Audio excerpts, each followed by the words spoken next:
Good morning, ladies and gentlemen.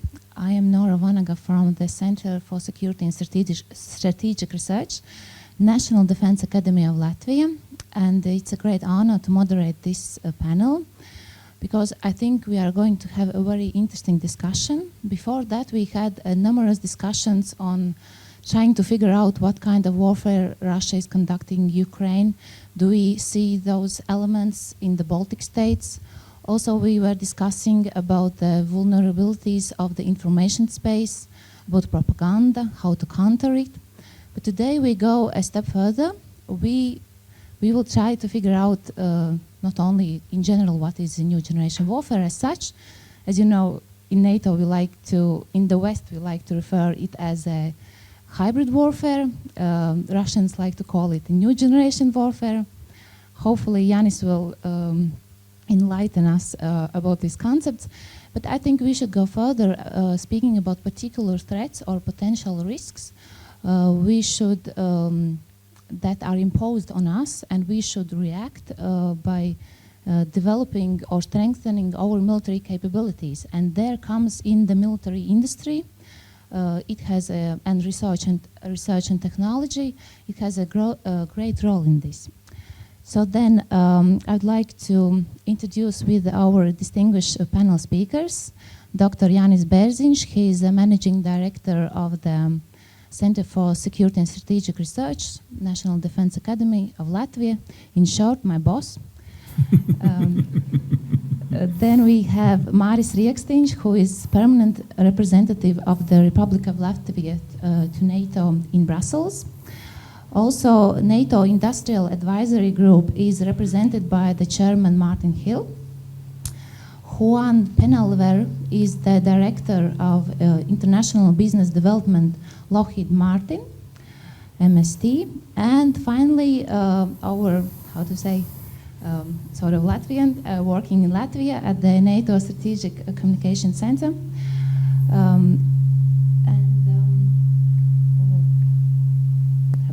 I lost myself. Okay.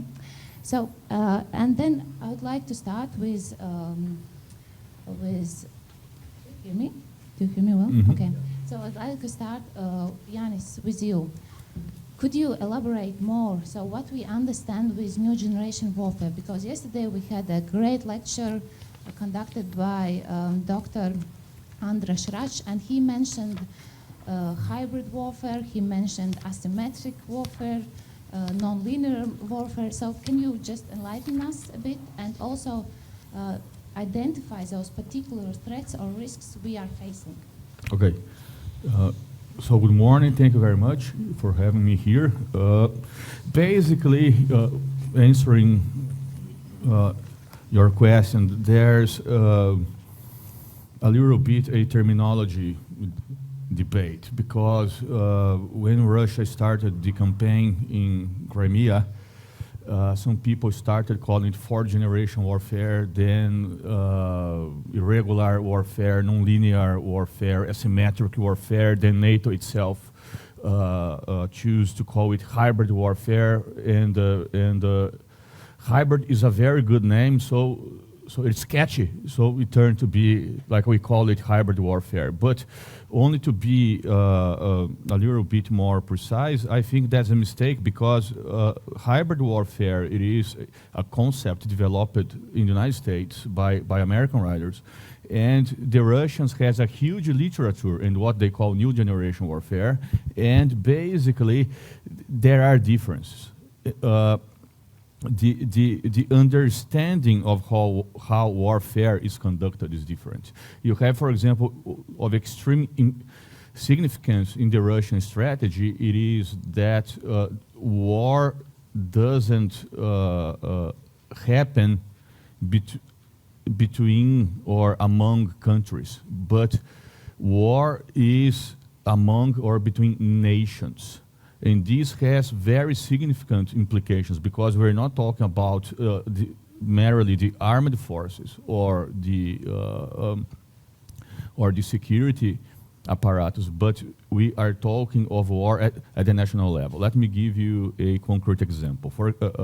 During this APAD 2013 exercise, what we had was the participation of armed civilians in the exercise. Also, that many civilian infrastructures were substituting military personnel and military structures during the exercises in what be war effort. So it is, this is only one example. So in short, it is different. And well, hybrid, the idea is that there is still kinetic force being applied. Hybrid more is about non-state actors, so this is like more like terrorism and guerrilla warfare and so on. But I'm okay if people want to use the term hybrid, because what is important is to understand the Russian strategy. And I think that one of the best definitions I heard the last months was from the Latin Minister of Defense, Mr. Jānis, when he said that hybrid warfare, he said, but as I prefer new generation warfare, it's like a fog. It's like the broom. Because you cannot really see, it impedes your eyes and to understand what is really going on. Because really, when thinking about the Russian strategy, you should go beyond the conventional notion that war, as I said before, that war occurs between armed forces and so on. It is a society. So, because a very important element of the Russian tactic is what they call legitimization. Because, as Clausewitz said, there is a famous quote that war is the continuation of politics by other means. I prefer another one. I prefer a little bit different. Is that war is about politics. Countries engage in war to achieve political objectives. If you can achieve the same political objectives without using military force, then it is the best scenario for you. That's what new generation warfare is about. Therefore, the key word is influence. The key word is to use instruments of soft power, and maybe not so much soft power as economics, for example, to achieve political objectives. And this is a challenge for a country to guarantee its own security, because it is easy. If there is an attack, then the armed forces and the security force, they will act, they answer, and that's it. It is clear. There is a defined enemy, and then the planners know they have to engage in specific and concrete operations to deal with it. But new generation warfare is very much like the strategy is, as I said once, it is very much like the mafia. What the mafia does, the mafia looks for soft spots, for weak spots. And they use these weak and soft spots against the opponent. This is exactly what the Russians do. And so, therefore, I'm really very, very content that here in Latvia we are debating the development of defense industrial sector, because we are very, during the last 24, 25 years, since Latvia's independence, I think we could say that we had success developing this country, but basically we developed financial sector, transport sector, and the real estate sector, which is okay. It is necessary, but the result is an incomplete development. And therefore, there's a lack of industrial development that, as a result, makes necessary very much that we develop this industrial capability, the industrial sector. And by itself, because of its inner or endogenous let's say, characteristics, the defense sector is one of the most effective for promoting development. For example, the United States is one of the best examples. You had, after the Second World War, you have the establishment of what Eisenhower called the military industrial complex. So you have basically the MIT together with other universities making research and developing new technologies and so on. These technologies were passed automatically very shortly to the private sector, and the companies were able to gain not only in terms of developing new products and so on, but also increasing productivity, etc. So examples of products that we use nowadays from these military industrial complex. For example, microwave ovens. This is a result of military research. You have all the jets. Like, it's cheap to travel nowadays because we have the jets. We take a flight to go like for another country. We can go to Brazil in 12 hours from Germany, for example. This is only possible because of military research during the 50s.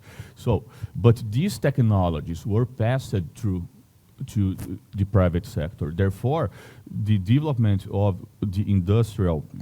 a defense industrial complex, where there is a synergy between the universities and the private sector, developing new technology and so on, is not only beneficial for the companies themselves, but this is fundamental for the country because it addresses first one fragility, which is the lack of a solid industrial base in Latvia. Because let's not forget that now there is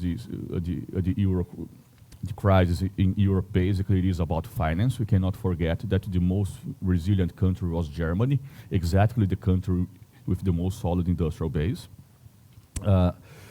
And also, on the other hand, look, let's be frank, defense costs money. If you don't have money in the defense budget, what we can do is only like the planners, the defense planners, they will do the best, taking in consideration the money they have. But if this money is not enough, even if they are the most competent ones, if they are the most, they are doing the best and finding the best solutions because of the limits of the budget. Maybe the defense itself is not enough, it's not optimal. Thus, if there is such development in Latvia, of course these companies pay taxes, you have more employment, you have more consumption, you have more money getting inside the budget. Therefore, there is automatically more money first for defense, and second, there is more money for addressing other problems that might make people to not be comfortable with the country. For example, one strategy, very important strategy, as we saw in Ukraine, is to use the discontentment of the population against the country itself. So if there is no good schools, no good hospitals, no good infrastructure, this is a weak point to be explored. But we can only solve these issues if you have money in the budget. And we can only have enough money in the budget if we are more developed. So it's a circle. And therefore, I think that it is fundamental to discuss these issues like development to address what we can call new generation warfare. You spoke a lot of our, I would say, internal domestic problems about the development, about internal vulnerabilities we should address, but still, the policymakers tend to go for the prioritization. So, how do you think, if we speak about the new generation warfare, those investments are more on this internal security, I mean, also the security police or the internal, or we should also speak about the conventional capabilities. So what are, or those are both? or it's a whole package, comprehensive approach to address new generation warfare? Well, my colleague from Sweden, Peter Mattsson, he calls new generation warfare comprehensive warfare. And I like this term, comprehensive warfare, because it's everything. So the message is that, that addressing like a non-military defense issues is fundamental. But on the other hand, you need to have conventional capabilities, because basically the new generation warfare has 8 phases, and we can say that the first 4 are non-military, and they are asymmetric. And the definition of asymmetric is when the weak is fighting the stronger. So there are all kinds of tactics, like a kidnapping, assassination, blackmailing, you mean it. Then the 5th phase is more like a direct conflict. It is what, being precise on the literature, one could call hybrid, but the last 3 phases are normal military business. And so you need military capability to cope with the other phases of new generation warfare, A. But B, at the same time, you need to have a strong military capability, not only for addressing the 3 last phase, but also as deterrence. So that the enemy understands that if it is doing something against you, the costs are high, because you can respond militarily. And so, therefore, it is not only about increasing the non-military defense capabilities, but developing military defense capabilities itself, it is very important too. And I know that you will flee in just a couple of minutes, so I just thank you for your input. And I would like to... Okay. So I would like to move next to Mr. RIEKSTINŠ and ask whether, as you are an insider in NATO, whether it is acknowledged the threats or risks that are imposed from the new generation warfare on NATO, and acknowledging them, are we reacting, or we also have these prevention capabilities, like over the panel, you know, is reactionary or preemptive, or both? So. Well, thank you very much. First of all, thank you for the invitation to address this conference. It's very good to see many familiar faces in the audience, and I think the very fact that this conference is attended by 1 former Prime Minister of Latvia, 2 former Ministers of Foreign Affairs, and 1 former Minister of Defense and former head of our national intelligence, also symbolizes that this topic chosen for the conference is very important to the society in my country. Before I'm going to answer your question, just a few words about this title of the conference. I think we have to recognize that that NATO membership, this is not some kind of business project where member states are participating with one single aim to gain more financial resources for this or that project. I think the history of NATO alliance has clearly demonstrated over 60 years that without security guarantees, you cannot speak about sustainable development of economies and societies. And I think most of NATO member states have used those 60 years. We have benefited the last 10 years in order to move forward developing our country. Now on the threats, how it looks from inside, as you mentioned, or from the perspective of North Atlantic Council, the decision-making body of NATO alliance. Currently, the primary concern of NATO, of course, is related to the growing security challenges in South and in the East. Perhaps because of proximity, I will focus in my introductory remarks more about East.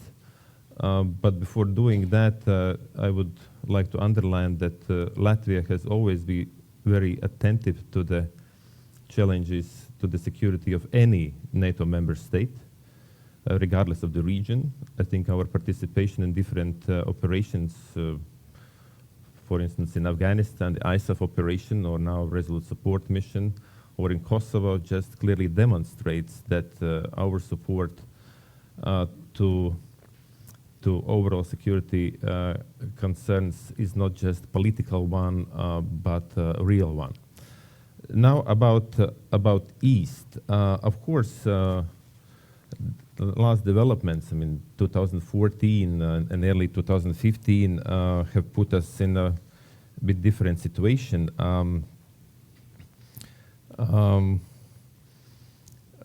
Because the Russian actions clearly demonstrated that, unfortunately, our neighbor has chosen different paths, despite of efforts of Western community to try to reach out to our Russian colleagues to build partnership which is mutually beneficial.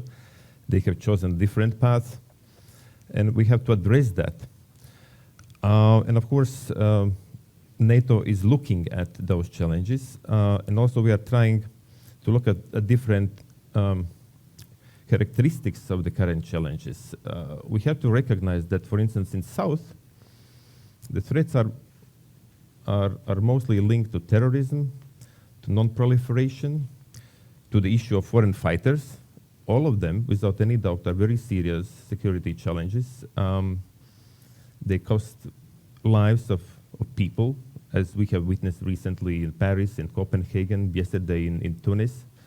But NATO perhaps is not necessarily the primary responder to deal with all of those challenges. I think that the European Union, the United Nations, they have their role to play in addressing those challenges. But most importantly, I think the difference between the threats in South and East are that in South, despite of the seriousness of those challenges, the threats are not kind of making risks to sovereignty, to territorial integrity, or to the statehood of any of NATO member states. Well, perhaps Turkey is a bit different story in this regard, and as perhaps many of you know, NATO has addressed specific Turkish concern by deploying Patriot systems on their border with Syria. Whereas in East, specifically because of Russian actions in Ukraine and Crimea, the threat is of different nature. Potentially, in the worst case scenarios, it might constitute the real challenge to the sovereignty, to territorial integrity, or to very statehood of the countries in this region. And therefore, we have to look at this situation from a little bit different angle. We've seen Russian actions, I mean, redrawing borders of Europe, using force, using threats to use force, violating all possible commitments. Russian leadership clearly has demonstrated their readiness to assume political risks, to pay high cost for these actions. At the same time, I think in this region, we have seen and we have analyzed Russian activities also in previous years. And if you look at Transnistria, Abkhazia, Ossetia, those are perhaps the most visible examples indicating that Russia's policy has been, unfortunately, willingness to interfere in internal affairs of their neighboring countries. War in Georgia in 2008 was perhaps the first real serious wake-up call, but as Mr. BÄRZIＮŠ once mentioned, the Western community was willing very soon reach to the snooze button.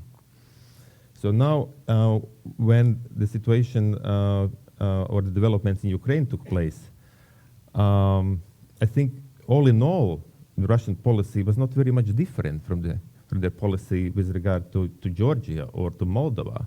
Perhaps the scale is different. The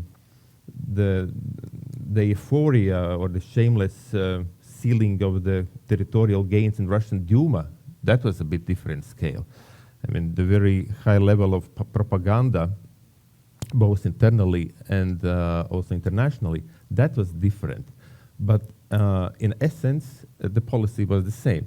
But this time, it seems that the wake-up call is real, and this was the time when the Western community recognized that something has to be done. And against this background of what happened in Ukraine, we witnessed very serious programs of military modernization of Russian Federation. We see exercises taking place on a regular basis, SNAP exercises. And here I think I have to make a point or advertise NATO's approach when it comes to exercises. Since the end of Cold War, NATO never ever organized SNAP exercises. It always announced our plans to exercise our troops, clearly indicating the numbers of the people participating, etc., etc. I mean, we are working in a very transparent manner. So Russians, unfortunately, do not follow the same lines. And as I said, under these circumstances, Western community and NATO in particular has an obligation to react. I think last year, specifically the Wales summit, took very important decisions in this regard, both when it comes to short-term measures and long-term measures. When it comes to short-term measures, I think everybody also in this region, in my country, knows that there is increased military presence of NATO assets in our region. There are more airplanes patrolling our airspace. There are more NATO ships in the Baltic Sea. There are more troops exercising in Latvia, Lithuania, Estonia, and Poland with our troops on quite a permanent basis. And I think what is important to note that our leaders in Wales, when adopted those decisions, they decided that those measures will be implemented as long as necessary. But then there are other things which require more long-term planning and adoption. And here again, the recent decisions, for instance, the Defense Ministerial in February decided on establishing this high readiness joint task force or the brigade, which will be ready and able to arrive to the place where it's necessary in a swift manner. To establish in Baltic states, Poland, Romania, and Bulgaria, NATO force integration units, the units dealing with command and control issues. Those are very practical steps to adopt our alliance to increase our responsiveness and readiness. Readiness Action Plan, this is the slogan coming out from Wales. So therefore, I think the steps taken by Alliance so far, from my perspective, is satisfying. But of course, it requires also financial resources, and State Secretary already mentioned that also in Latvia, we not only adopted legislation in the parliament to increase gradually or annually our defense spending to reach 2% of GDP for defense investments by 2020, but now the political consensus is to speed up the process with the aim to make it sooner by 2018. We hope that other nations in Europe will follow. We are glad that Estonians are providing very good example in that sense. But of course, under quite severe economic conditions in many countries, this is quite a challenging task. Then perhaps a couple of words on strategic communication, but I do understand that we have among our panelists representative from the Center of Excellence of Strategic Communications here in Riga, and he will most probably dwell more in details about this particular topic. But from my perspective, I think it's important not to draw very premature parallels between what happened in Ukraine and what might happen somewhere else. I think that the debates on the title "Who is next?" I'm really very worried about these debates, because I see that more and more political analysts or even politicians or former high-level officials are debating the issue as somebody debates the weather forecast. So with a certain degree of certainty that this will happen. I would strongly disagree in a sense that we cannot draw those parallels. We cannot expect a little green man on the streets of Daugavpils only because there was little green man walking the streets of Simferopol.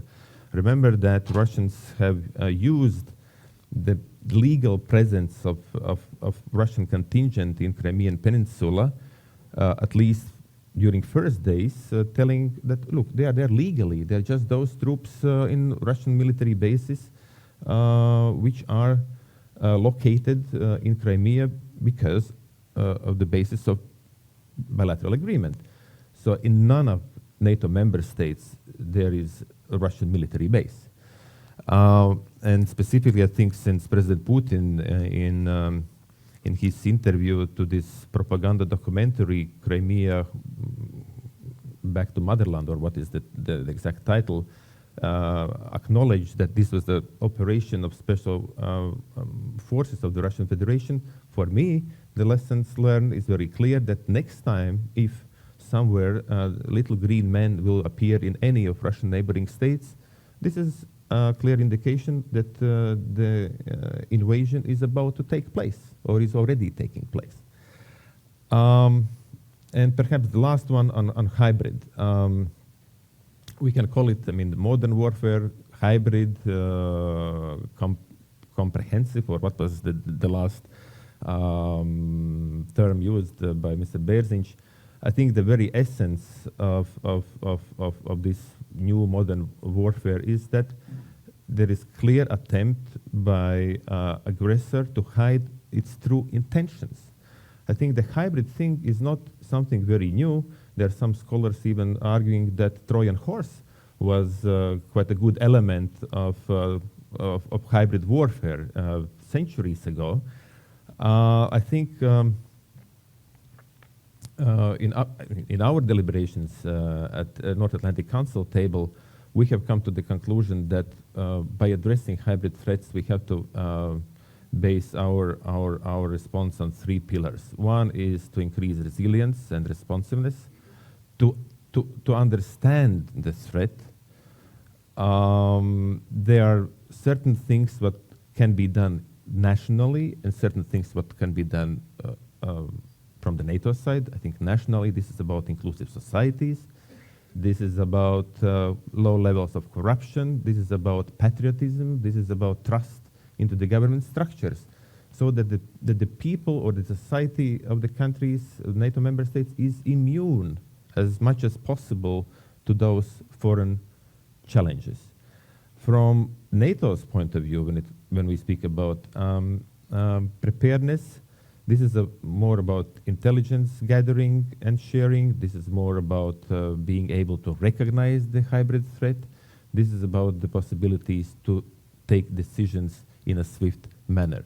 And then the next two pillars, those are already conventional NATO pillars, deterrence and defense.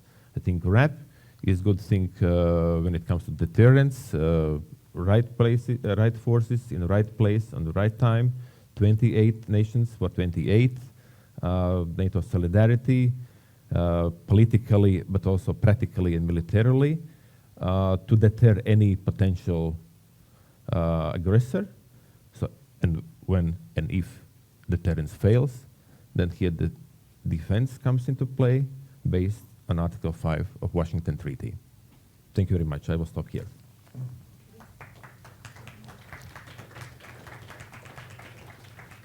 Thank you for your presentation. Mr. RIEKSTINŠ, you mentioned the deterrence. As deterrence, as all those reaction initiatives that NATO has been taking, it's about deterrence, in short. Then I have a question out of my pure personal curiosity. Do you, within the NATO decision-making bodies, do you have this internal challenge beside the financial, as usual? Do you have the internal challenge to balance between these deterrence efforts and not provoke Russia? I think this is a great, because NATO is perceived as an enemy for Russia as number one. And so do you have, when you decide and think on those initiatives and decisions making? Do you have this internal challenge? Well, I think it's rather naive to think that we can change only because we want to change the Russian policy. I think this is the decision of the Russian leaders to decide. And I think NATO's role or task is not to please Russia. NATO's main role is to make their nations, their members, feel secure. And when it comes to deterrence, then we have to make sure to everybody, to member states, to their populations, but also to the potential adversaries. And I don't want now to make kind of finger pointing, saying that this is about Russia only. This might be anybody outside willing to threaten us. That we are serious about our defense. We are serious about security guarantees. We are serious about what we are saying. And we are not just saying this, but we are also demonstrating with our deeds that these are just not words. And when I was providing examples about this VJTF or High Readiness Task Force, about new command and control elements, those are very clear signs that we are serious. But answering a little bit this question, reactionary or preemptive, NATO is defensive alliance. And we have to understand that, and we have to send that message to everybody. We are defensive, but if somebody wants to challenge that, we are ready for that. Just rhetoric. Okay, yes. Mr. Hill, you are as a representative from the NATO industrial group. So are there acknowledged these capability shortfalls within NATO? Yesterday we had already, I mentioned a very good lecture from Anders Rasch, and he mentioned that those capabilities that should be developed regarding the hybrid warfare, he mentioned high precision systems as drones, weapons of physical principles, lasers, for instance, cyber security, electronical warfare. Do you also join to this list or another supplementations? Okay. Okay, well, thank you very much indeed, and good morning, ladies and gentlemen. Just to start by saying thank you to Latvia and to the organizers of the conference for inviting me to speak at this prestigious event. I think I'm going to give a little caveat before I start. I know I'm the chairman of the NATO Industrial Advisory Group, but you should all realize I am from industry. I work for a company called Thales. They pay me. And therefore the comments I'm going to make are very much based from an industrial base and not from a government base. And they're going to be somewhat different from what you've heard before. So don't let the NATO in my title fool you. I thought it might be worth saying something about the NATO Industrial Advisory Group at the beginning, because why do we exist? We are a high-level consultative advisory body, senior industrialists from NATO member countries. We lean heavily on the national defense trade associations. So to reach out to a maximum of big, small, medium, SME type companies. And I really do mean thousands and thousands of companies across the 28 nations. And because we also reach out to partners, we've got some sort of 13 partner nations who have a voice in the advice we give to NATO. NIAG is part of the CNAD, the Conference of National Armament Directors, providing expert advice on any technical or industrial question that NATO or a nation may wish to put to industry. NIAG works in a consensual manner and exclusively in the pre-competitive phase of any project. NIAG works basically through studies.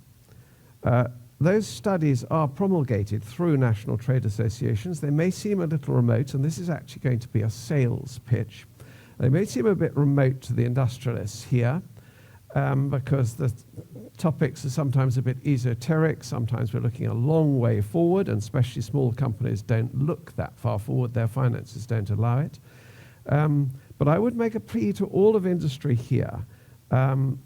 Please acknowledge and participate in NIAG studies. The NATO rule is that silence means you agree.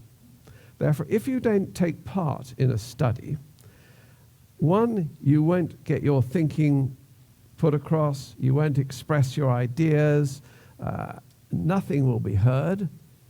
But whatever's decided and presented to NATO, you will have agreed at, even if it's to your disadvantage.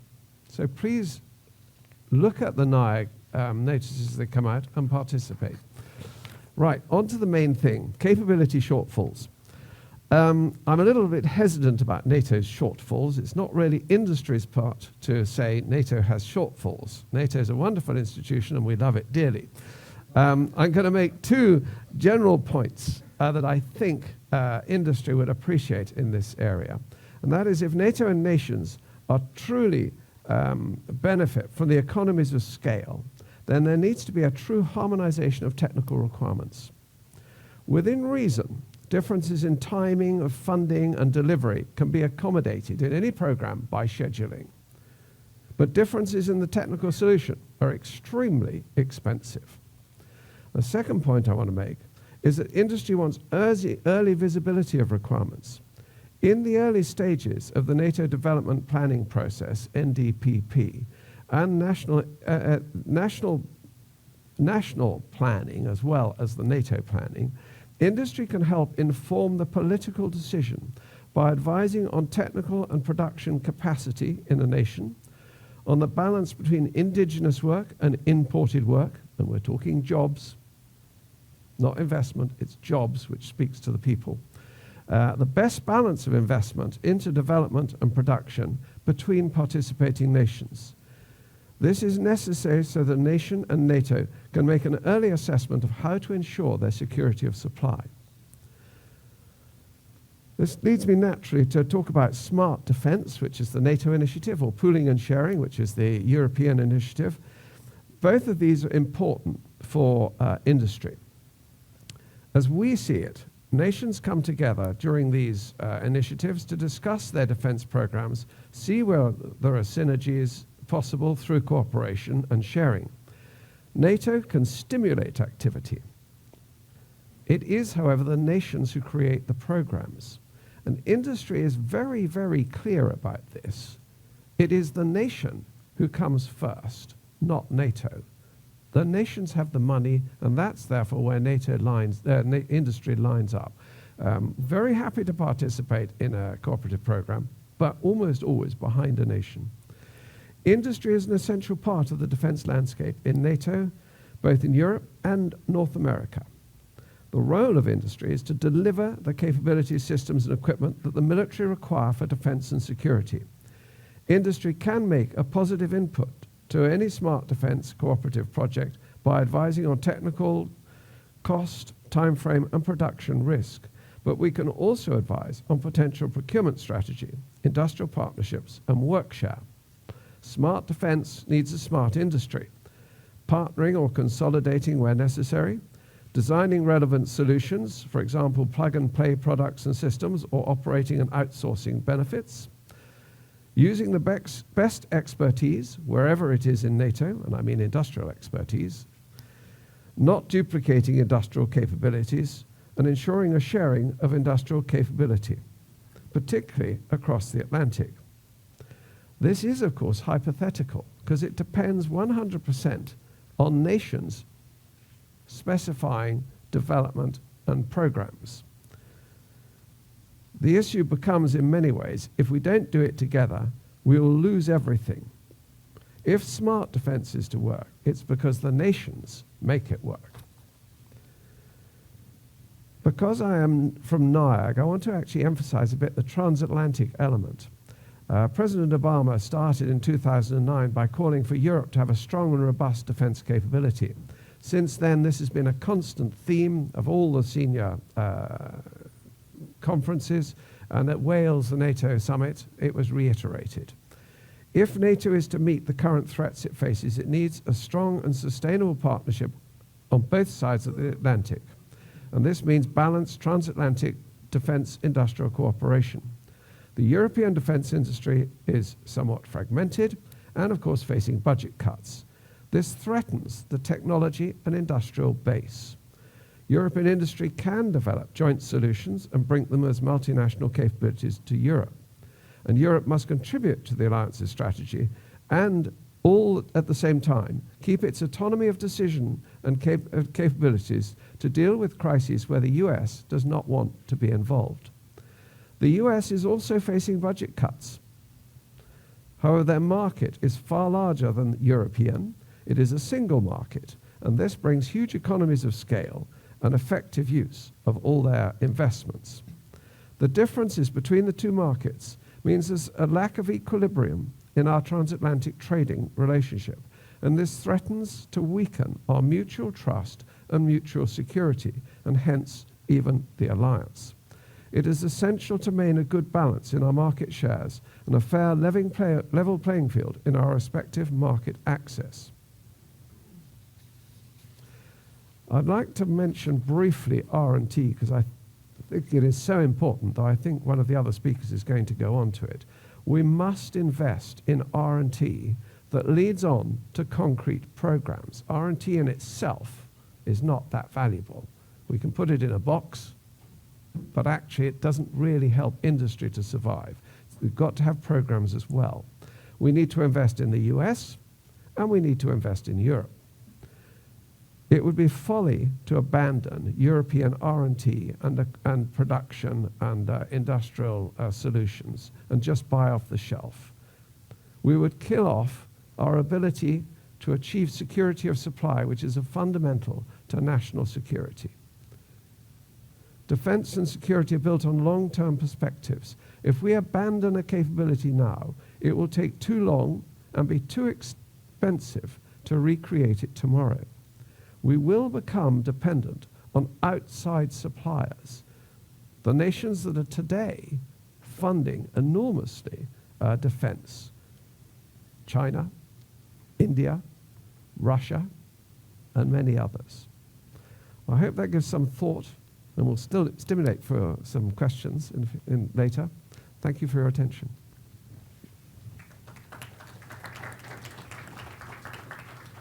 Thank you, Mr. Hill, for your broad and very in-depth about how the industry can contribute to NATO efforts. Okay, but then I have a question. I hope it's not too provocative. You are, as you told, the representative of the industry. So after the Ukraine crisis, have there been shifts in the research or producing technology lines? Are there shifts or intensifications that we are going to that demand for development of particular capabilities, for the particular capabilities? Are there shifts, or it's just the industry role has increased as such? I think defense industry, research and technology development is not something you can change overnight. These programs are set up and they run for 2-3 years. So are there shifts because of Ukraine, because of the last year's events? I would say not yet, or they're not visible yet. There's clearly a lot of thinking. Which program should be stopped? Where should we shift our investment to? To a great extent, when you're talking defense and security, it is actually governments who make that investment, and it's their money that's spent. So when you say to industry, have you done something? It's an unfair question, if I can put that. You have to actually do it in parallel with the national governments. What are they thinking? And NATO, of course, follows national governments. If you look at the NATO Science and Technology Organization, it is fundamentally national, and that's where a lot of the R&T is done in the NATO and the nations. It's fundamentally government managed, government run. So the question should go there. I guess for industry, have we seen a great deal of change of emphasis, bringing forward of program of investment new program horizons. What I would say is there's been a little bit of increase of rhetoric of we need it, but there's certainly been no concrete program or even beginning of the development of a program set up. I don't know, I stand to be corrected by anybody in the audience on that, but. Thank you. And then to continue the line of NATO, I apologize, Mr. JAESKI, for not introducing properly because of technical. So, Mr. JAESKI, I would like to turn to you, and I know that before 2 and 3 years before the Ukraine crisis and when it started, strategic communication was perceived and evaluated as one of the NATO shortfalls. So we have set up the COE in Riga. So how successful has been the center, and what are the main challenges it has been facing?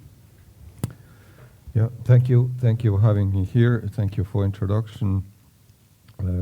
Stratcom himself, it's a new term in NATO, and the first time it was introduced at 2009 when the policy was approved by North Atlantic Council, and now it is how to say 6 years old term, and the beginning of Stratcom started from ISAF, where allies did lots of good things. The efforts what we put to help Afghanistan people was huge, and I strongly believe that we helped this nation come out from Middle Ages to our days, our times, and we helped them a lot. But it was required only one Taliban incident, and then Western media was saying that yeah, we are losing this war. So in order to change this misperception, the Stratcom was introduced to unite all those different good things what we were doing and saying about this mission. Then Stratcom was introduced. So it's not that our center is not developed to counter Russian propaganda. Please remind me. It's made to enhance alliance communication. And yeah, today we are 6 months old, so we are pretty young. Establishment wearing this NATO sign. Even during this short time period, we have already first products available. We have studied the Russian information campaign against Ukraine. We have also studied the ballistic missile defense communication, and all those studies are available in our webpage, and they are well received by Alliance. But there is still a lot to do.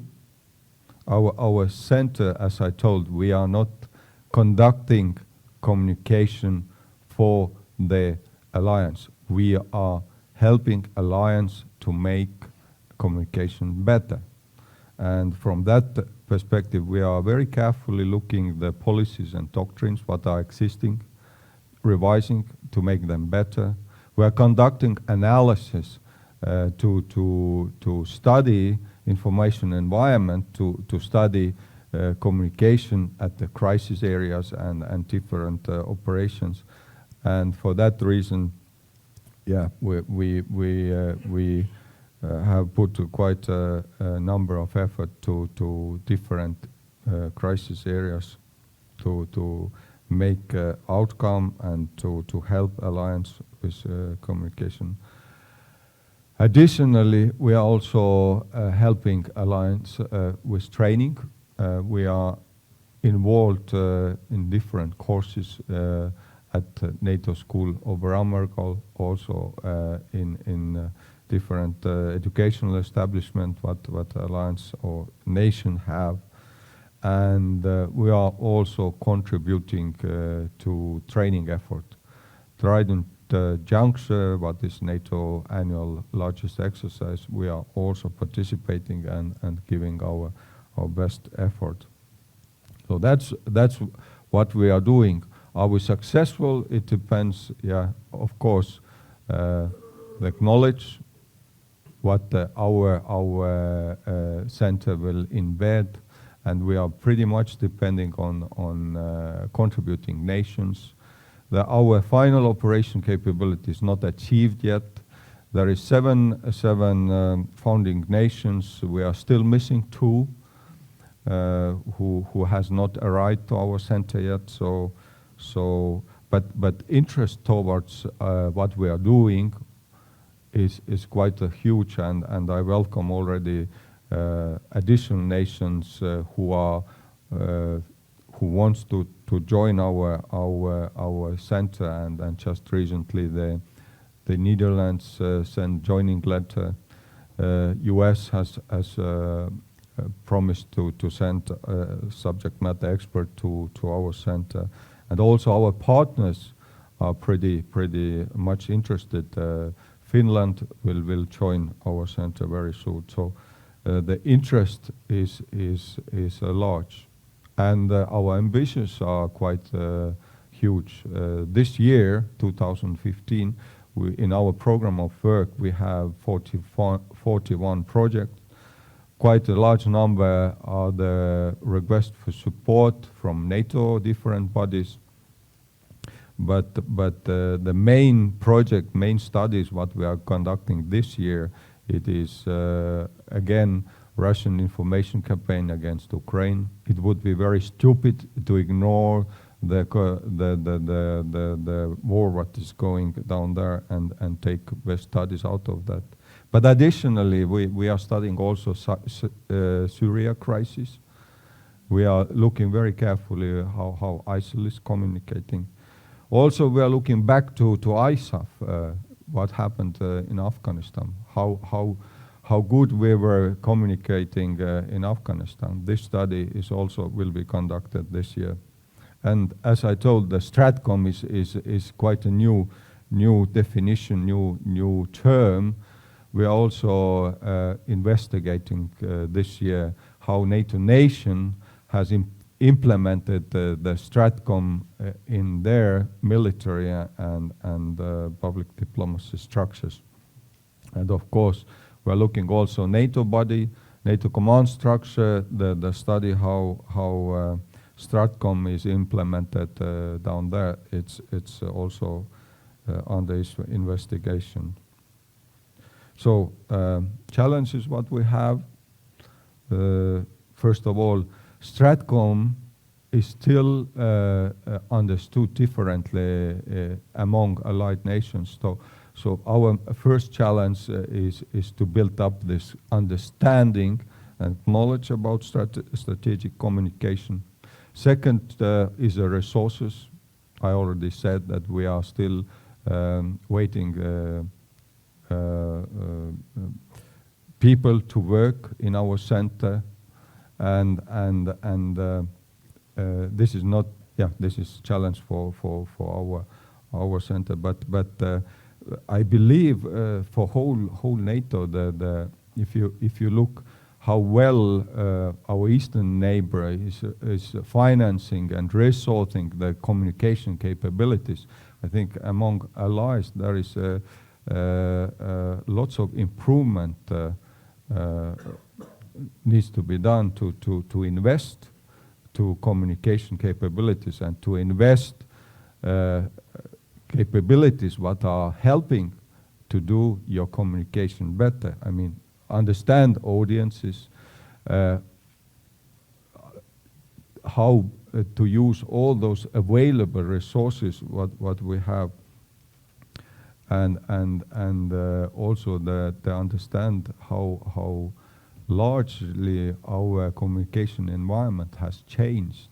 I mean, we are living in modern era, and internet has brought speed into the communication, and social media it all influences the understanding of the people and built up the networks.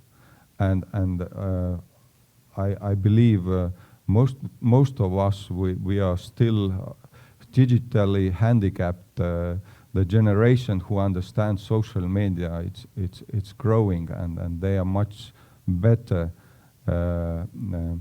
sharing information, sharing messages, etc. So to understand this modern environment for the communication, that's also one of the challenges what we are doing. And actually, I didn't mention one of the studies what we are conducting this year will be investigating the social media, and we see that time to time this social media is used already as a weapon, but still, yeah.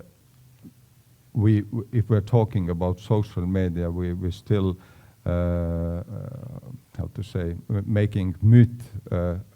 We know that what is Facebook and what is Twitter, but there is not too many people who has more than 5,000 followers, and I don't have so many followers. But this is a place where you can really share information and time to time also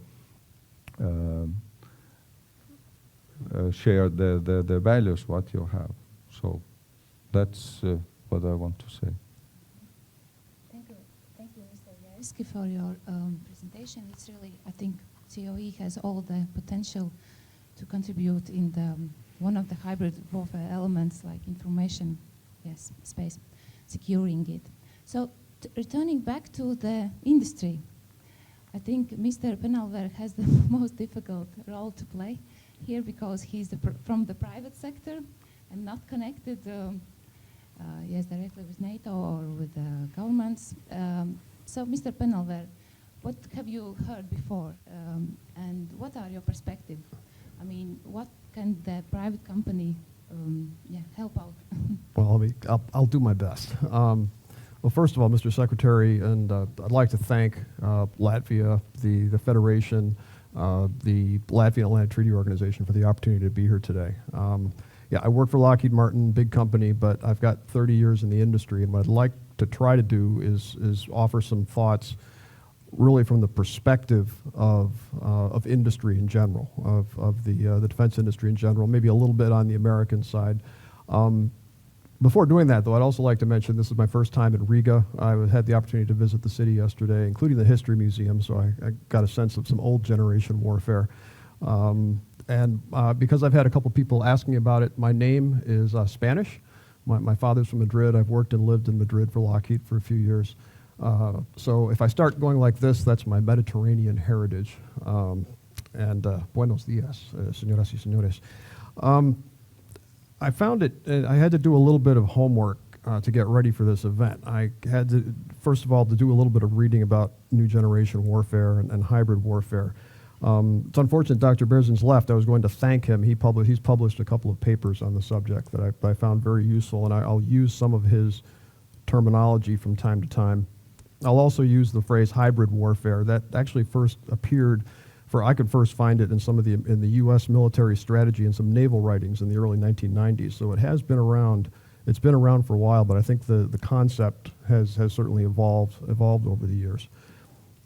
As far as the role of industry goes, I'm not sure if we're in NIAG. I know we've participated in NIAG over the years. We know how to build. I think there's a distinction between hard power and soft power that's worth pointing out from an industrial perspective. We know how to build the tools of hard power, the tanks, the ships, the airplanes. And if we look at the different phases of new generation warfare, I think the tools of hard power may have a deterrent effect in the early phases and may actually come into use in the later phases. But from an industrial perspective, they may not necessarily be useful in what we're seeing in new generation warfare.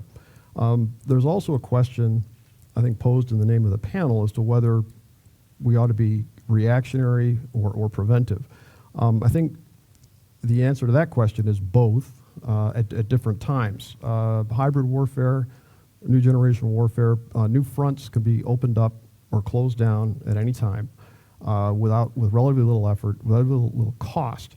And maybe the adversary is claiming that the front didn't exist or it's a purely local phenomenon. So it's difficult to identify the beginning or the end of hybrid warfare, and we may find ourselves engaged on multiple fronts simultaneously, meaning that at the same time we're going to be seeking to identify and prevent the next hostile action while we're reacting to something that's already occurring. So what does that mean for the defense industry? This is where I struggled a little bit, but I'll see what I can do. First of all, I think we have to think about what we mean by the defense industry. The hard power that I mentioned is only part of what the defense industry does. Cyberspace is now as much a field of conflict as any physical battlefield. We all know about Moore's Law, the constant advances in information technology. That has led, and governments are buying more of those kinds of capabilities. I mean, my company is probably known, Lockheed, airplanes, the F-16, C-130, but about 25 to 30% of our company is information systems. And you could probably say something similar for Thales or for the other big companies in the industry. It's not just the hard power kit that we're doing anymore. So this is a big part of the requirements, is a big part of the capabilities that industry brings to the table. I'd also mention there really isn't a distinction anymore. There's less of a distinction now between military and civilian or commercial technologies. It is true that in the 1950s and 1960s that military technology really drove many developments, many products in the commercial marketplace. I mean, even the internet started out as a project from the Advanced Research Projects Agency in the United States and started out as a government project. But that's changed. We can't, given the big investments in military hardware, the long product cycles, we can't really keep up on our own with the developments in commercial technology. So what we're seeing is more and more commercial technology coming into military systems, being hardened, being applied with middleware or application software developed for whatever that end use is. So that basic message is that we're seeing a blending of commercial and military technologies. There's not really that clear distinction that there used to be. This can create its own challenges for governments. How do you manage these software systems when somebody else is going to decide when the operating system needs to be upgraded or replaced? But at the same time, it can create some advantages in the sense that the entire information economy becomes part of the defense industry, is part of the defense industrial base. So there's a flexibility and a resilience there that you might not have had otherwise. So getting back to the idea of new generation warfare, I've used the word, I didn't actually count, and I probably used it a few more times. I've used the word information a few times. And I think that for new generation warfare, where industry can play a role is in supporting governments in the effective collection, analysis, sharing, management, and protection of information, and also some of the more mundane tasks, if you will, of training, maintenance. How do you sustain these systems, these expensive systems that are being deployed? We don't suffer from a shortage of technology, whether it be radars or airplanes or what have you. Industry will continue to play its traditional role in developing and providing these systems. And it'll be up to the policymakers. I'm trying very hard, and I really don't, it's not our place as industry to talk about policy or to get into policy, although we can provide information that informs the development of policy. But it's up to the policymakers to decide how to allocate and deploy those assets. We also have to recognize that new generation warfare happens on a very quick, at least my impression is, very quick cycle. The life cycle of weapon systems can be measured in decades, large weapon systems, and we simply don't react fast enough to a lot of these developments that happen on a very short cycle. So we have to think about what is the proper role of industry in a conflict or in a struggle where you've got immediate needs, but those requirements can be difficult to define, and budgets are going to be limited.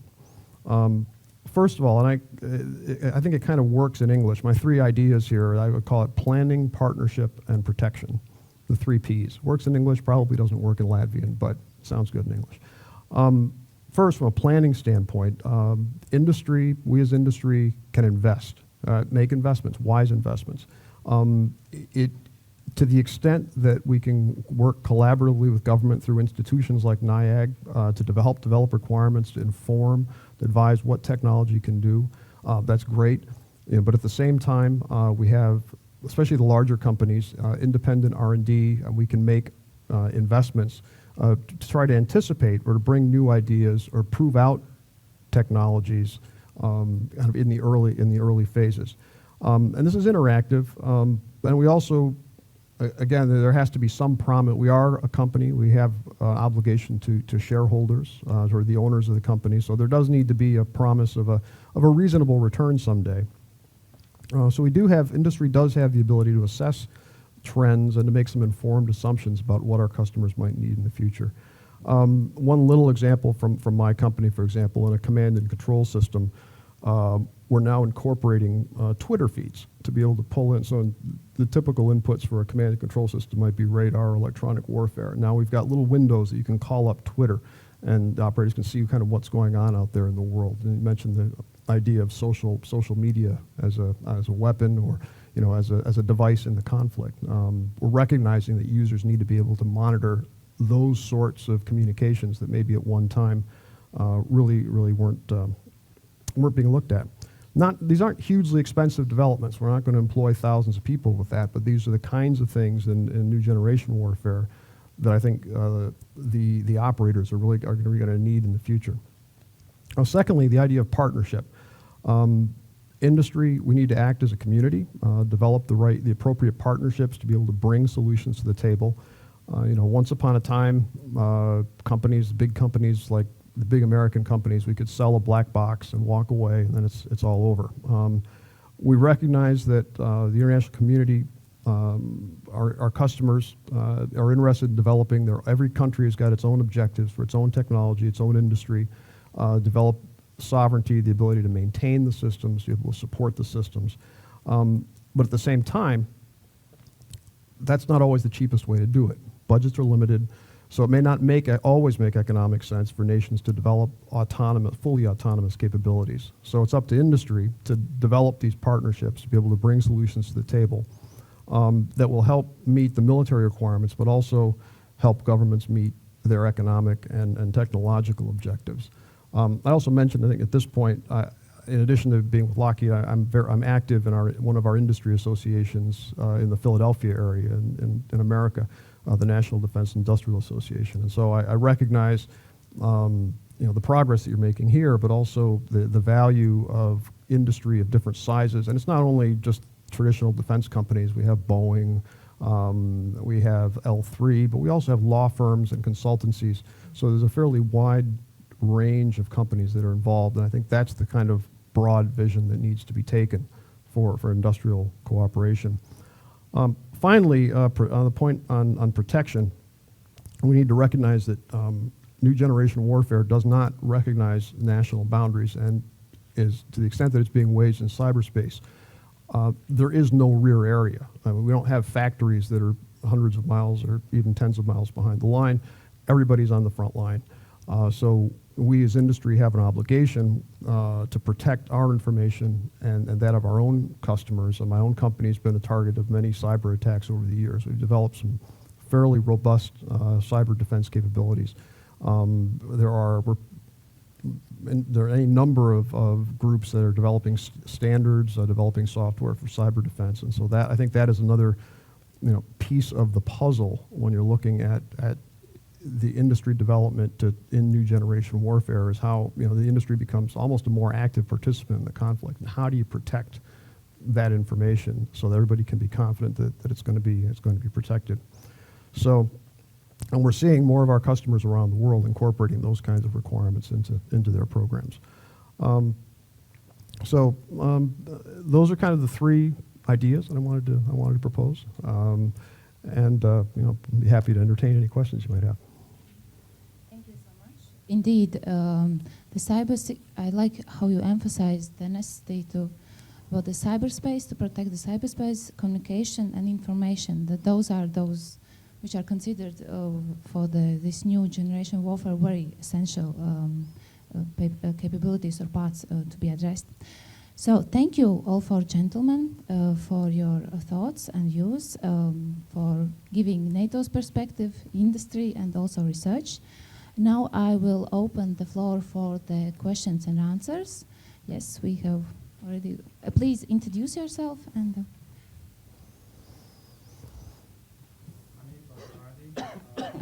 I'm sorry. Please, can you give them mic?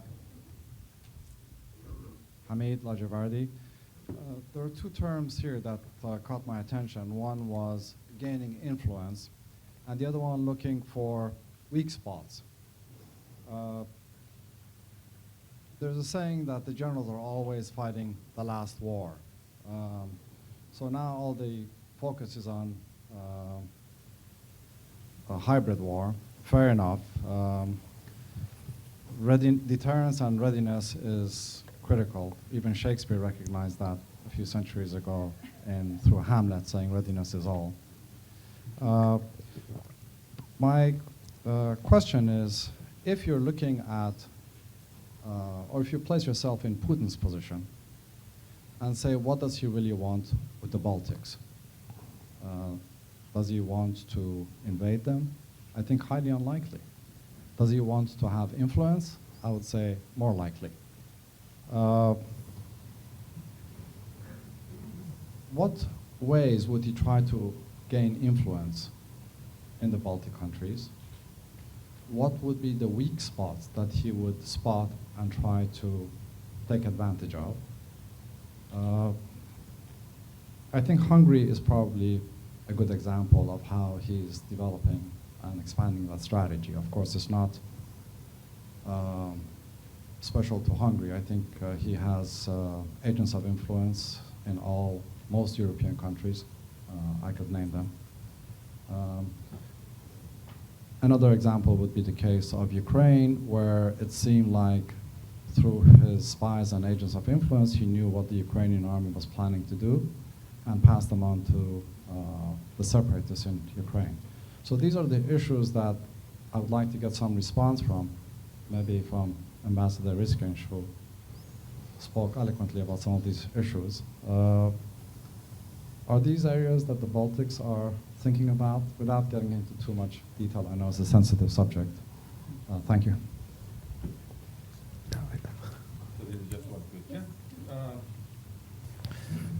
Perhaps I would not surprise you by saying that we are dealing with this issue for the last 20 years. This is not new for us. We've seen very clear attempts by our neighbors to exert certain influence on our political decisions. In most of the cases, they were, or at least when it comes to serious discussions or serious decisions, in most of the cases, their attempts were without any success. As an example, I would provide debate in Latvia in mid-90s when we, for the first time, voiced our desire to join both European Union and NATO. At that time, I think the tactics chosen by Russian leadership were exactly the wrong ones, in the sense that they wanted us to prevent us from becoming members of those organizations. They were trying to bully everybody, they were trying to threaten or to scare international community that this will dramatically change the security environment, etc., etc. Instead of trying to embrace us with good proposals about economic cooperation, living side by side in nice neighborhood, they chose exactly opposite. And I think they strengthened the views within Latvian society that the Western direction of integration is the right one. The tools they have used, this is of course information space, and of course we see that specifically also in the last years, they tried to produce very professional programs to attract attention from Latin audience. But again here, the very fact that everybody now in this country and also in other Western countries has witnessed that Russians are really, unfortunately, lying, looking into the TV camera about what they are doing, why they are doing, I think the level of trust is really very, very small. They have used also some economic leverages. Energy might be one of the areas. I think here the answer is alternative resources. There's a lot of debate about gas dependence in Latvia, but here we have this kind of good thing called Inčukāns, natural underground gas storages, so that when there is a seasonal demand, Russian citizens across the border are dependent on our gas supplies back to Russia. So the answer is yes, they try to influence political decision-making processes in their neighborhood, but I'm pretty certain that the level of success is, at least in this region, is really small. But I completely agree with you that situation of the Baltic states in the context of potential aggression is a very unlikely scenario because of different reasons. I think Article 5 of Washington Treaty is one of fundamental things.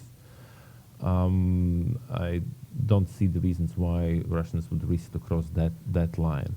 But I'm expressing myself in the notions of hope. As we know, hope is not a policy, hope is not a plan, and NATO has to be ready for all potential scenarios, and this is what we are doing. Thank you. I want to just contribute from our side. Our center conducted the study and what happened in Ukraine, and we can see that Mr. Putin's ambitions are even much larger. I mean, he's looking for the, how to say, competing U.S. right now in order to be also how to say huge player or take a leadership even from U.S. and actually this policy has built up in long terms and you know the famous statement from Russian president that the largest tragedy of the 20th century was breakdown of Soviet Union, and I think that describes his ambitions precisely, because breakdown of the Soviet Union, not Second World War, not First World War, where millions of people were killed, but breakdown of Soviet Union. That's described the mindset, and Baltics they are used as a how to say tool to how to say divide and rule and split the unity of the Western world, and there is new rhetorics came what can be also described as one Russian saying that "Боится, значит уважает." If you are scared, it means you respect me, and this is new approach what has introduced our days. Okay, hold on. My name is Valdis Kristovskis, and I would like to raise my question to Mr. Hill. But before I'm doing this, I would like to say a few words about myself. Then you better will understand my question. I was a minister in 3 capacities: Minister of Interior, Minister of Defense, and Minister of Foreign Affairs during my political career, and totally spent maybe 20 years related to issues of Latvian defense and security establishment. But currently I am working in a Latvian group of really competitive high-tech IT technology as a project manager and business developer. And my question is related to Tails and your business strategy, because you mentioned that that your company really invites SMEs and many companies to be involved in your projects, and this means then you play so let's say open door policy like NATO at that time when we approached NATO and wanted to become NATO member state. Open door policy, but at the same time, whether how you apply this, especially in Baltic states, because of course we entered or become a reliable partner maybe 10 or 15 years ago, but most of Thales companies are from core states, core nations, from core businesses of Thales, and now you enlarge it.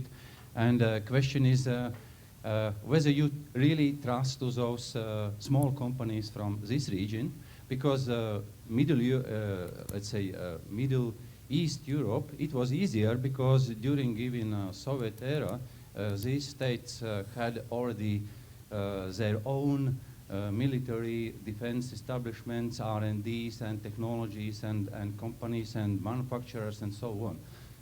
Then question is how it was possible for us, for a new state, when we left Soviet Union, also become competitive or interesting to such conglomerate and market player like Thales. Whether you have some strategy to give more open space, more opportunity for Baltic states. Okay. This question goes to both from Maybe to both, but generally I was questioning Okay. Mr. Hill. Okay, that's good. I'd like to I'll come back on the Thales bit, if I may, in a minute. I want to first address it from the NIAG perspective, because NIAG is a trade association of trade associations, and in theory, therefore represents industry broadly across all the NATO nations. Juan asked if there was a Lockheed Martin person in NIAG, and there is. It's Alan Meerbaum. So he sits in the NIAG and represents Lockheed. Number one, your company should look at what's happening in NIAG, because NIAG is where the questions are asked, and during the NIAG studies, industry sits around and says, how are we going to answer this question? And during that, finding the answer to that question, a great deal of the partnership aspect of who's going to do what, who's going to be in which team for the bid in the future, is discussed and decided. So there's one answer there, which is not a Thales answer, it's a NIAG answer. How does Thales do it? Now, I'm not really here to speak for Thales, but I obviously know the company quite well, so I will make some comments. First off, I fully agree that all the countries that were in the Warsaw Pact have had the most monumental mountain to climb to get onto NATO standards, which we in the West had already spent 45 years achieving. And it has been extremely difficult. It is extremely difficult for all those industry in all those countries to change. It's not a question of get up to speed. It's to change their practices and processes to comply with the NATO. And it really is a big struggle. How do you do it? Going to Thales for a minute. Thales's perspective on this is that we're a big prime. You know, we're 65,000 people, we're billions of turnover. We win contracts, NATO, national, wherever. We will outsource a minimum of 50% of a contract we win, an absolute minimum, probably a maximum of 80% of what we actually win. So there is an enormous procurement system within the group. And anybody who wants to work with Thales basically comes in through the procurement chain and has to talk to our procurement managers.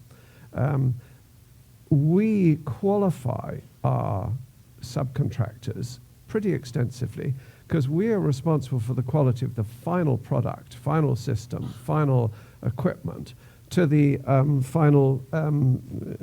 to the actual buyer. So first off, procurement chain, okay? Second, identify the projects where you think you'll be good. Now, these could be a NATO project, if you're into the communications side of life and you go to the NCIA, the NATO Communications Information Agency, you find a project there, you can talk to Lockheed, you can talk to Thales, can we team with you? You can find a project in Latvia that you like, talk to our people who deal with Latvia, and we have a company director who deals with the Baltics, and see whether you can team with Thales on that. Find an opportunity that you like in a third-party country, doesn't matter where it is, and come and talk to us. We are always looking for suppliers. Local suppliers is brilliant. We always have to put the work locally. But there are systems in place to do that. There really are. And any big company would say the same thing. I don't know if that answers the question, or it gives you some answers, probably not a complete and 100% answer that you'd like, but... No, this was a question. Yeah. Maybe in a more precise way, just whether you really are interested to also help to those countries which join NATO later to become more successful, to be integrated in world process of tails of let's say NATO scale industry. Yeah, and the answer is yes. This is a market for us. Industry looks at everything in market terms. This is a market for us, which, go back 25 years, was closed. It's now open. Therefore, we are definitely interested in being here in Latvia. Does that mean we have to be in defense? No. Find us the business opportunity, and we will come here. We very often go first into a country on civil matters, because it's much easier to make investment on civil matters than it is on defense matters. So we'll go in on something like rail signaling or energy distribution. Much easier to go into a country, find the right partner who matches us in the technology and we've got synergies with rather than competing with. From that base, we can then expand into any area, but we've done that in a great many countries. We're reasonable in Poland, we're reasonable in Romania, just sort of thinking of two off the top of my head, but we have a reasonable position in a number of the Eastern European countries. So the answer is yes to that. The mechanism requires a little bit of thought and discussion and isn't always just straightforward. If I could just echo Martin's comments from the perspective of a large American company, really I think the dynamics are very similar.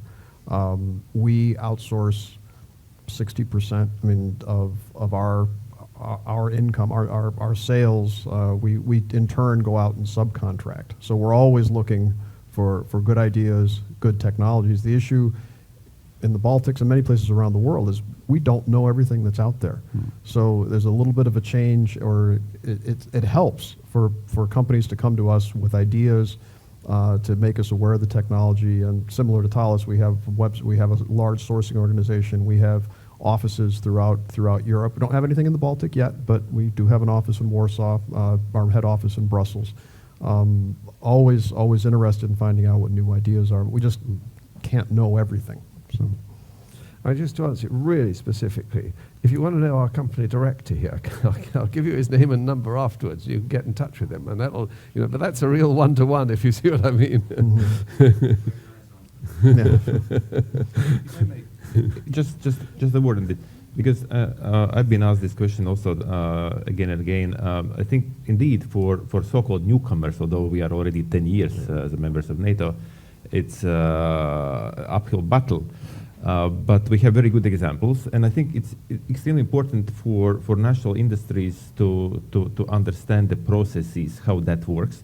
In that sense, the federation which has been established in Latvia, bringing together companies working in this sector is a step in the right direction. As an example, just to provide that this is possible, there is a huge multinational project, so-called Allied Ground Surveillance going on, multi-million project, which has to be implemented by 2017. Latvia is part of that project. There is a company, Dati Commerce Centers, working together with Airbus, being outsourced and providing good IT solutions. So there is possibility. So I think important is to understand how the system works, how NATO decides on capability gaps, and NDPP was mentioned here. There are, I think, 16 capability gaps. Among them, things like high precision weapons, like intelligence, reconnaissance, surveillance, etc., etc. Then the member states are in contact with their national industries about this or that capability gap, how that might be filled. And then there is a dialogue with organizations like our federation. So this is how it works. But also for smaller companies, there is a possibility, and there are good examples. My name is Aivar. I have a background in the extractive sector, and I've had in the past the honor of serving in different multi-stakeholder environments representing national oil and gas companies. And since we're talking about money and financing, that's exactly the question I have to the gentleman from a very different perspective. Namely, the defense industry's spending and the way that the spending is monitored or investments made is, of course, not of the most transparent in the world and probably shouldn't be. However, we live, at least in many parts of Europe, in countries that decide on investments in the defense industry that rank in the middle, let's say, of the Transparency International corruption perception indexes. Therefore, in especially NIAG's procurement environments, my question would be, do you actually have standards of looking through issues such as are kickbacks being paid or not within the national clients' budgets or initiatives, how your supply chains work in as responsible a manner as possible, and in what fashion you actually guarantee, or well, not guarantee, but try to safeguard confidential technologies, be they R&D or the likes, not falling into others' hands. I assume that there is one part in the development process, and then there's the other part, which is probably more a NATO or European challenge of, let's say, illustrated by the famous Mistral or infamous Mistral ships being sold to Russia, etc. Are there new policies, for example, being discussed within NATO as to what kind of technologies can or cannot or should not, you can never forbid, of course, should not be sold? When I see Lockheed in Riga, I find that illuminating that you have such interest in this area, you know, after 25 years of independence. So clearly there's a business opportunity if you are here, and clearly there are many players in Latvia and in the Baltic that are interested, to wit Mr. Kristovskis, to wit Madame Egle, about how to make money, and not all are the best or the most transparent business people. Yeah, interesting question, and actually open a Pandora's box of ideas. To go really quickly to this is not a NATO issue. NATO makes absolutely no industrial policy. All industrial policy is done by the individual nations. So if America wishes to sell to Russia, that is an America-Russia problem, not a NATO problem. And that is slightly ducking the question, I know, but it does. I want to take the NATO element out of it first. And I can't. It's rather difficult to comment on national policy, but each nation has their own. And I can tell you that as an international company, taking off my NIAG hat and putting the Thales hat back on, we're present in 13 NATO nations, and we're present in about 56 other countries around the world. Corruption is big business for us. It really is a problem. The company as such has extremely strict governance rules. The process of managing export control when you're in 56 countries, and therefore you've got 56 governments on your back, is extremely expensive and necessary. Don't get me wrong, I'm not ducking out of that. But the big companies are very, very conscious. They will go out of business tomorrow if they don't comply with national rules. I think there's another question you raised there, which is equally interesting and perhaps more interesting, is should we be selling technologies to countries that are our future enemy, or potential future enemy, perhaps I better say? Are we, the Americans are fighting ISIS in the Middle East, American versus American weapons. I mean, have the governments got that right? I haven't got an answer to that, but it's a nice, interesting question to put on the table. I could add a couple of comments from Lockheed from the perspective of an American company. I think getting to the corruption question or issue, I think we were one of the most, if not the most heavily regulated, companies, industries, if you will. And it's just bad business. I mean, not only is that we have the legal structure through the Foreign Corrupt Practices Act and similar regulations that we have to abide with, but it just, we will walk away from business. And we have internal training, rigorous ethics. I mean, this is not, we will not contemplate anything along those lines.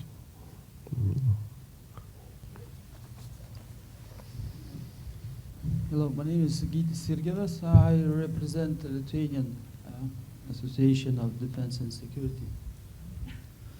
I also represent a small ammunition factory from Lithuania named GGG. We are producing the NATO standard ammunition. Hopefully to find some customers here, because we don't have any requests from Latvia. And my question is about the Baltics itself, because it looks like we are three different countries, and we feels like, but to all the international society, we are one region, mostly. And at the present situation, looks like we really need to understand ourselves as one region and cooperate much more. How do you feel? How do you see that? And any suggestions on this? And this question goes to the question.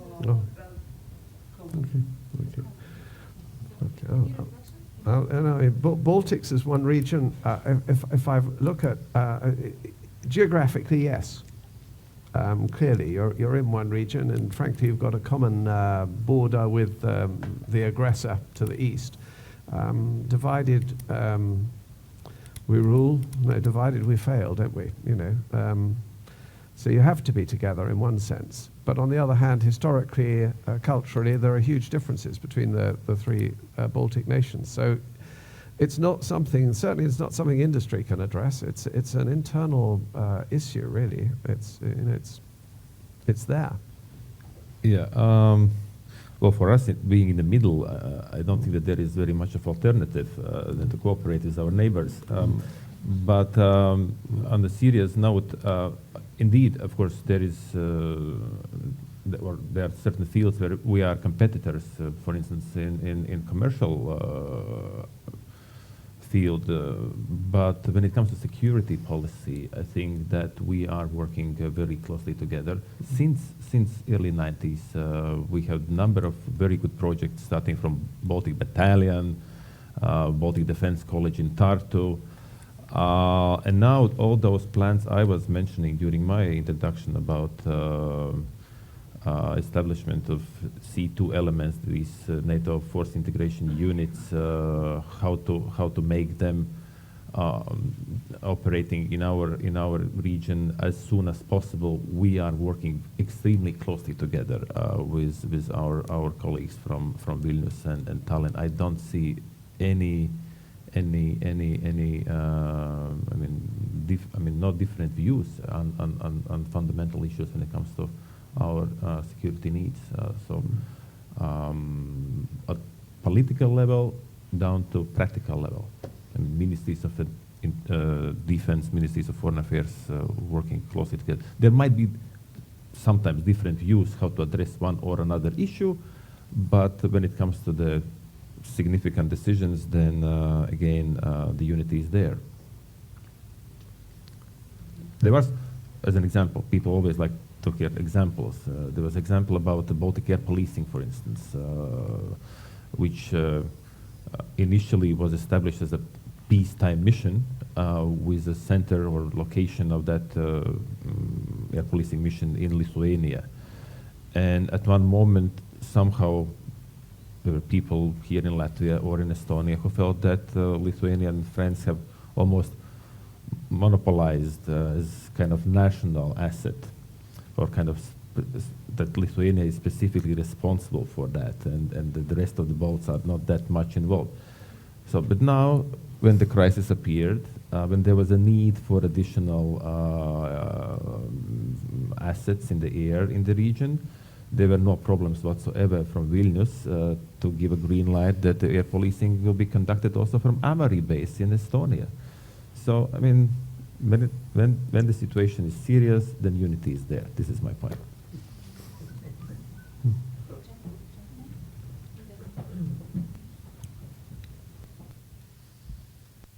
My name is Kuldar Värsi and I am the chairman of Estonian Defense Industries Association, but as well I represent Latvian company Milrem Latvia. And as in Baltics in general, the defense industry is, I'd say, rather growing or rather starting sector. I have a question to more, I think, Mr. RIEKSTINŠ. Where in Baltics in general, where do you see the role of defense industry or local defense industry? Is it rather the just economical side and the industry is a more economical player, or it has its role in the planning and in implementing the defense capabilities in the broad view as well? Well, from my current position, my primary desire is that defense industries are looking at those capability gaps and find the niches where we can really contribute and make a difference. The example I provided with regard to the IT solutions for this mega project called Allied Ground Surveillance is a good example. Some of the colleagues in the panel were talking about the cyber defense, which is also kind of growing threat. At NATO, we have quite a complicated discussion about legal aspects, the issue of attribution when you see the cyber attack coming. Not always you can clearly see who is behind that attack and how then, without clear knowledge who is behind the attack, how to respond to that. Whether we need to develop our capabilities in cyber defense, and currently we are defending our NATO networks, but shall we go further on to create collective schemes for collective defense in cyber field?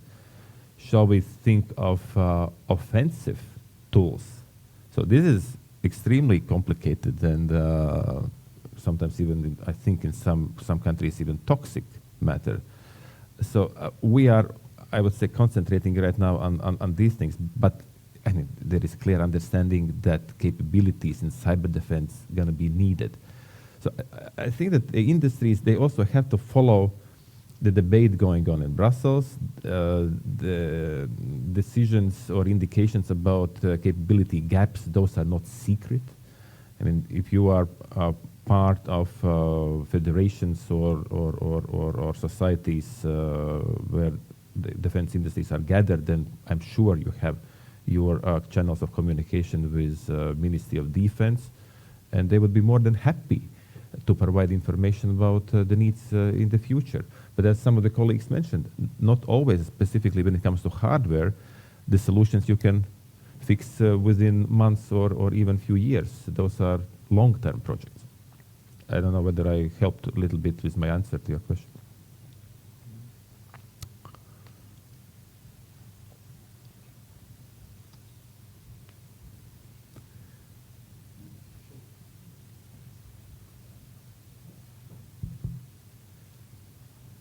Can you listen? Yeah. Daniel Janecek, thank you for being here. I represent industrial groups from Sweden, Austria, Italy, and Germany, and I'm happy to be here, and thank you for the invitation We have created last year B2 Baltic, and today we have around 12,000 companies and industrial groups inside our platform and our group of companies and holding. I'm a practice person. I come from industrial world as well, and we need to deal with a practice solution. And I would like also to use the opportunity today to talk a bit more into finding solution and involving people. We are promoting, and I'm a promoter of the Baltic countries around the world. We are interested in developing, in help development in Estonia, Latvia, and Lithuania, industrial development and social development. So we are here to help and not to just only doing business. But anyway, I'm a business developer and I deal with development. The question is, what we want to do with the military industrial sector? We want just to provide and sell solutions to the Baltic countries who have the need in this period to develop the defense and the military sector, or we wanted to come here in Estonia, Latvia, and Lithuania and build local structures, investing some money, but building relationship to the locals, involving the locals, not only with some kind of collaboration in high-tech, because we know that the Baltic countries are good in high-tech and good to provide outsourcing services, for example, for IT technology. But I'm thinking about offshoring and onshoring possibilities. And I mean, we build here fabric and we create a workplace. So we need to be peaceful and don't think negative that we will go to a further world and we will destroy this beautiful world. But let's use the chance today to firstly help reconstruction of some structure in the Baltic states and help defense of the Baltic states and Europe. And secondly, also use the opportunity to create a workplace to involve local people, and because we need system upgrades, we need the vehicles, and we need also, unfortunately, weapons. Good. Maybe it's a good opportunity to build these things here inside with onshoring, offshoring of production, anyway involving local people. Thank you. The question particularly to the panel as such? I think this is What a comment. More comment than a question. This question is actually good for everybody here, and I know that there is some representative of industrial groups from foreign countries, but I'm very curious to listen to Martin and Juan about these things, because they come from industrial world exactly like me, and so we can focus better on development of business and the future. I'll take a shot as a representative of industrial group of a foreign country. I think the answer, distilling it to a question, I think the answer is either yes or it depends, in the sense of onshoring versus offshoring. There's going to be, in the acquisition of defense equipment, whether it's Latvia or the Baltics, there's going to, in general, or indeed at the NATO level, there's a point at which it doesn't make economic sense to do everything yourself. The question for the local, for the industry, the industrial community, and the policymakers here is, okay, where is that point? You know, how much companies like mine, companies like Thales, we have technology, we can work within our respective export control regimes, we can engage in partnerships, we can assist in development based on requirements, based on needs. There may be a desire at some level not to have that element of non-Baltic participation. That's fine. That's fine. Again, it depends on how soon you need the capability, what the requirement is, and are you willing to pay for it? I mean, at the end of the day, we're businesses, and it depends. What is the business case combined with everything else, the military requirements, the policy regime. So again, I think the flexibility is there really to address any of those situations. Can I have a go? I'm not going to answer that question directly. I slightly want to come back to the question of the gentleman there from the Defence Federation, because I'd like to give you some ideas. If I look at AGS, which Ambassador said is a great success, and it is, but it's today's product, and we've missed the boat if you want to get on board because it's already running. The next one at that level is going to be future air surveillance. Now we're looking a long way ahead here. We're looking 20 years away, but the discussion has started. Now if Latvian industry wishes to participate in that, they've got to be aware of that discussion, which means you as the trade association must follow what is happening, because industry's voice is already being heard. They're already saying to industry, what do you think? You need to be on board right now, although it's a long way downstream. Trade association today, but at some stage your industries are going to feed into that discussion. So there's one looking at the long term. The second one, looking slightly short term, is if you look at systems that NATO has bought, and I'm going to say land command and control, air command and control. Well, you all know these systems, or those who know NATO will know these are NATO systems. They are being rolled out to countries, or countries are thinking, what am I going to do for land command and control? Shall I buy the NATO system? If the answer to that is yes, you need to go to the agency and see who is the supplier and talk to them, because when it comes into Latvia, there's clearly going to be some sort of local integration, customization, support work. And there is a business opportunity for Latvian industry. So there's two targets for you, if you like, at the Trade Association to think where are the business opportunities of the future, and to look at the capability shortfalls, which the ambassadors mentioned. There are 16 areas that have been highlighted by NATO as areas they want the nations to invest there. You need to talk to your MOD. Where does Latvia think it will invest? Which, they're not going to invest in all 16, they'll pick 2 or 3. Once you've decided where Latvia is going to invest, then you can put Latvian industry behind those 3 projects. So just ideas for you. Where do you target for Latvian industry? And the same, of course, applies to any other nation who's here. So I don't mean, we're in Latvia, so you're getting it that way, but it's very broad across any nation, even the Baltics. Yeah. So as we need to wrap up, I would like to pick up the last questions, and then for the speak. Oh, okay. The last 3. The gentleman behind and the upwards. Okay. Yes, thank you. My question moves away a little bit from the industrial aspect, but more for Colonel JAESKI. It's about social media, and I very much liked your comment about being digitally illiterate. So am I. and my name is Jānis, and I worked for many years for a company called Moderator, also with NATO. And now I started a company that teaches, or that helps teach students through simulations, through computer simulations. And at the same time, I pretend to be a professor, and I teach entrepreneurship and international business and marketing. But my question is about social media, in that marketing now pretty much is for free.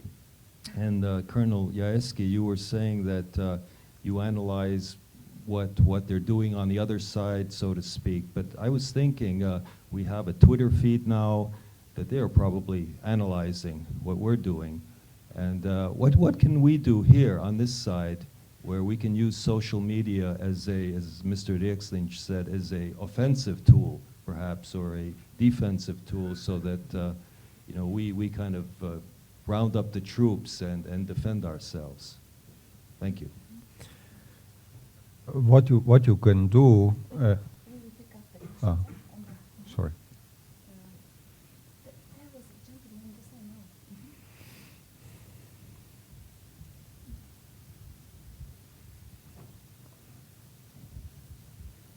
I'm General Ko from Taiwan. Probably we are doing a lot of business with Lockheed and also for Dallas. Both of the two companies give us a lot of support. So far, we involve a lot of industrial will, Airbus and others, Sigma also.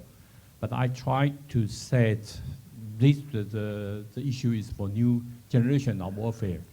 Before I come to here, I was involved with the national security and deputy for the Taiwan. For those things, we learned a lot of things from the United States for the Angel Marshall for the net the net assessment office. For right now, the situation similar to the 1990 because the economic over there at that time is very bad. Right now, they're all the big brother, all friends over there.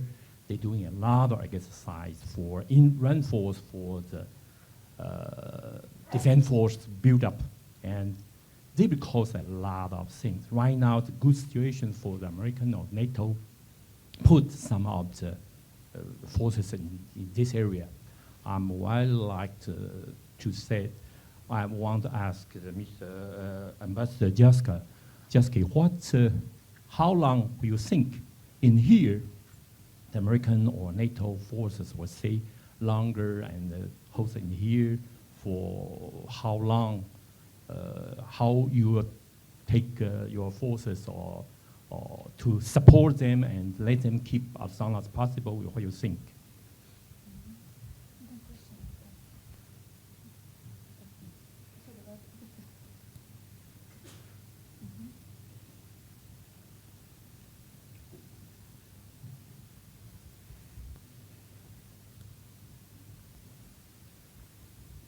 Hi, my name's Arthur.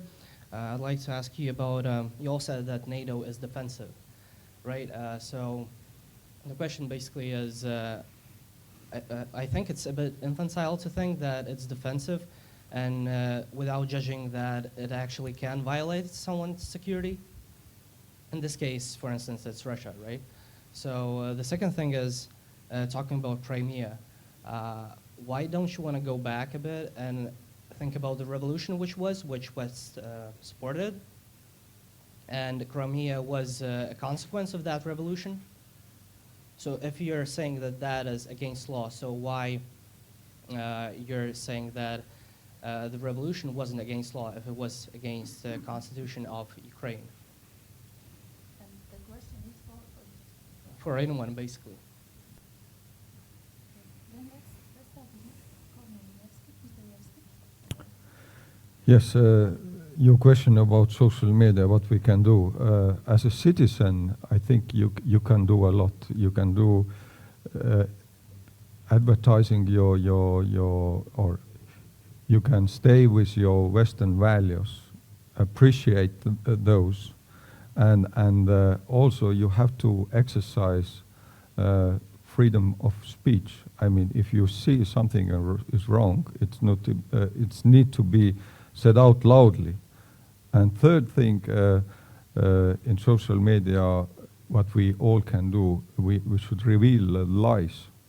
The lies, propaganda. The propaganda is very simple. It's like what is the English word?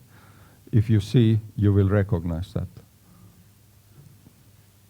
Pornography? Exactly. It's like a pornography. If you see, you know that's propaganda. I was going to use that phrase somewhere in my speech. It was an American judge from early in the 20th century who said, I can't define pornography, but I know it when I see it. So. And from a commercial perspective, I think there is still huge land for research to understand this cloud. For us, it's pretty much still a cloud. Maybe for our children it's not anymore, but I'm not in position to say. So that's what we can do with the social media. And Mr. RIEKSTINŠ, about how long the force is here? The force is here. Well, first of all, one has to consider our own national forces as NATO forces, but when it comes to the representatives from other states for arriving here for exercises on a rotational basis or increased presence, as I mentioned, the Wales summit, the leaders, presidents, prime minister decided as long as necessary. That means that as long as necessary. If the situation will change for good, it might be not necessary anymore, but so far it is necessary. I like very much the question about Crimea, Russia, although I completely disagree with the notion that NATO has violated Russian security. Give me a break. How? By accepting new members, by accepting free will of nations and states, democratically elected parliaments to join NATO alliance. I know that Russians have complained about it, saying that that somehow violates their security interests, but one should not disregard the views of nations, of sovereign nations. Crimea revolution, if I'm not mistaken, it was President Yanukovych who fled the country. And it was Ukrainian parliament who took all necessary decisions. That Ukrainian parliament, many of members of that parliament were members of Yanukovych party. So basically, representatives of his party also took part in the decision-making process of Ukraine. So therefore, if your hint was that that what happened in Maidan, that was a Western orchestrated action, I don't know. Let's talk about this. I would like to hear the evidence, the facts. I think this is again in Maidan. That was at least at the beginning, before force was used. It was a free expression of will of the people who disliked decision of President Yanukovych not to move forward with further integration with European Union. That's it. Thank you. Continue these discussions at the coffee tables. I would like to say many thanks to our speakers, also for the audience, for the questions. And yes, the coffee is awaiting you outside, but before that, warm applause for our speakers.